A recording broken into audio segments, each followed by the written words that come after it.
On n'est pas bien? À la fraîche? Minute Papillon.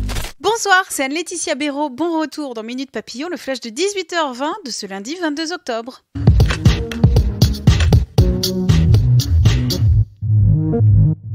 Je vous en parlais ce matin, Emmanuel Macron dans l'Aude aujourd'hui. Le président a annoncé au moins 80 millions d'euros dans les prochains jours pour aider les communes touchées par les inondations meurtrières de la semaine dernière. Après la diffusion d'une vidéo d'un lycéen braquant un professeur jeudi, le hashtag #PasDeVague a fleuri sur Twitter. Des centaines d'enseignants dénoncent l'abandon de leur hiérarchie face à la violence en milieu scolaire. Les récits racontent agressions, insultes, menaces.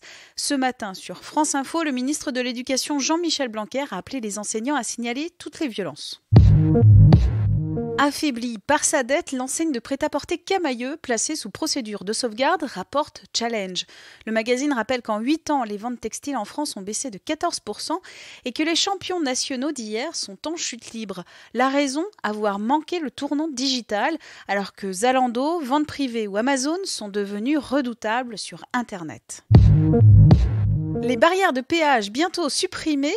Selon Le Parisien, le gouvernement veut profiter de la prochaine loi d'orientation des mobilités pour signer la fin des barrières de péage.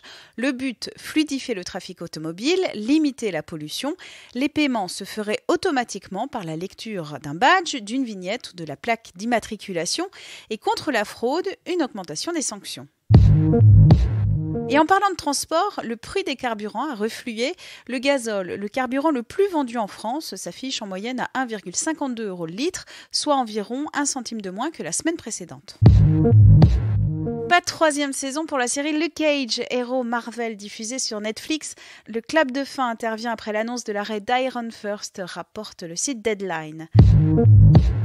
Record pour l'album posthume de Johnny. En 3 jours, le disque du taulier s'est vendu à peu plus de 630 000 exemplaires. Disque de diamant aussi rapide, c'est historique, a annoncé à l'AFP Warner Music France. Minute Papillon, rendez-vous demain, 12h20 avec de nouvelles infos.